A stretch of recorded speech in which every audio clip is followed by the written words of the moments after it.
আসসালামু আলাইকুম প্রিয় শিক্ষার্থী বন্ধুরা, বীজগাণিতিক রাশির দ্বিতীয় নম্বর লেকচারে স্বাগতম। তো আজকে আমরা অনুশীলনী থেকে তোমাদের 5 নম্বর অঙ্কটা সিলেক্ট করেছি। তো এই টাইপের অঙ্ক পরীক্ষায় খুব বেশি আসে, যে দেখো পাওয়ার 4 দেওয়া আছে, x to the power 4 plus 1/x to the power 4। এটার মান তোমাকে বের করতে হবে, যেখানে দেওয়া আছে x minus 1/x equal to 4।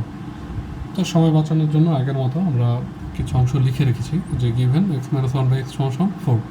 তো এবার প্রদত্ত রাশি যেটা, সেটা থেকে আমরা শুরু করব, যে x to the power 4 plus 1/x to the power 4। তো এর আগে যেমন বলেছিলাম যে পাওয়ার 4-এর জন্য আমরা কোনো সূত্র জানি না, সেক্ষেত্রে এটাকে স্কোয়ারে কনভার্ট করতে হবে। তাহলে এখানেও সেম। সো এটাকে লেখা যায় x square whole square plus 1/x square whole square. এবার দেখো, এই যে এক্স স্কোয়ার, এটাকে তুমি যদি মনে মনে এই চিন্তা করো, এই এক্স স্কোয়ারটাকে এ এবং এই 1/x স্কোয়ারটাকে যদি বি চিন্তা করো, তাহলে এটা কোন সূত্রের মতো দেখা যায়? এ স্কোয়ার প্লাস বি স্কোয়ার সূত্রের মতো, তাই না? তো এবার বলো, এ স্কোয়ার প্লাস বি স্কোয়ারের কয়টা সূত্র আছে? এ স্কোয়ার প্লাস বি স্কোয়ারের কিন্তু দুইটা সূত্র। একটা হচ্ছে a plus b whole square minus 2ab, আরেকটা সূত্র কিন্তু আছে যে a minus b whole square plus 2ab। এখন কথা হচ্ছে আমরা কোনটা বসাবো? আমরা সেই মানটাই বসাবো যে মানটা বসালে আমাদের ওই গিভেন ইনফরমেশনের সাথে ম্যাচ করে। তাহলে দেখো, গিভেন ইনফরমেশনে কী দেওয়া আছে? X minus 1/x। তার মানে কি এখানে মাইনাসের সূত্রটা হবে? না, এখানে হবে না। তো আমি অঙ্কটা করি, এরপরে একটু বুঝিয়ে দিচ্ছি যে আমরা কীভাবে বুঝবো যে প্রথমে কোন সূত্র, সেকেন্ডে কোন সূত্র। ওকে, তো প্রথমে এই ক্ষেত্রে প্লাসেরটা হবে, প্লাসেরটা বসাই। তাহলে কী হবে? A plus b whole square minus 2ab। তাহলে এই হচ্ছে a plus b whole square minus 2ab।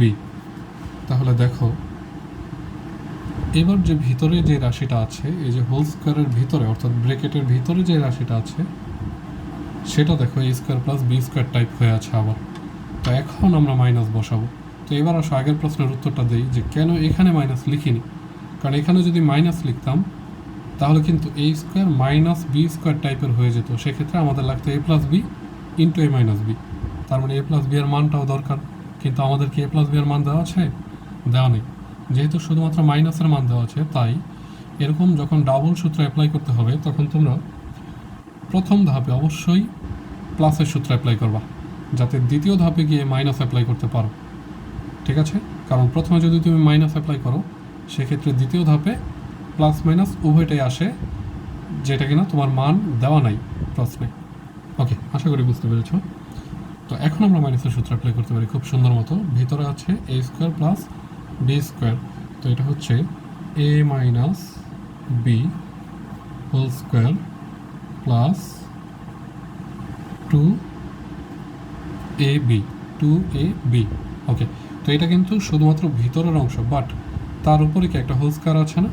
তাহলে সবার বাইরে ওই হোল স্কোয়ারটা হবে, সবার বাইরে ওই হোল স্কোয়ার। দেন লাস্টে মাইনাস 2। কেন 2? কারণ এক্স স্কোয়ার কাটা। ওকে, এবার আমরা মান বসাতে পারি। এক্স মাইনাস 1/x, তার মান দেওয়া ছিল দেখো 4, তাহলে 4 বসাই। তো এটা হচ্ছে 4 স্কোয়ার প্লাস 2, এখানেও 2, কারণ এই যে উপরের এক্স নিচের এক্স কাটা। কিন্তু এটা তো 4 স্কোয়ার প্লাস 2 ভিতরের অংশ, তার বাইরে তো একটা হোল স্কোয়ার ছিল, তাহলে এটাকে ব্র্যাকেটে আটকে বাইরে একটা হোল স্কোয়ার এবং বাইরের -2। ওকে, তাহলে এবার দেখো, এই 4 স্কোয়ার কত হয়? 16 প্লাস 2 হোল স্কোয়ার মাইনাস 2 সমান সমান এটা কত? 18 স্কোয়ার মাইনাস 2। আশা করি বুঝতে পারছো, এগুলো একেবারে সহজ কিছু ক্যালকুলেশন। তো 18 স্কোয়ার মাইনাস 2, 18 স্কোয়ার হয় 324, আর মাইনাস 2 সমান সমান কত? 322। দেখো, সমান সমান কিন্তু তুমি লিখতে পারো রাইট হ্যান্ড সাইড। ওকে, তো এই যে আমাদের লেফট হ্যান্ড সাইড সমান রাইট হ্যান্ড সাইড প্রুফ হয়ে গেল। তো দেখা হবে পরবর্তী লেকচারে। ধন্যবাদ সবাইকে।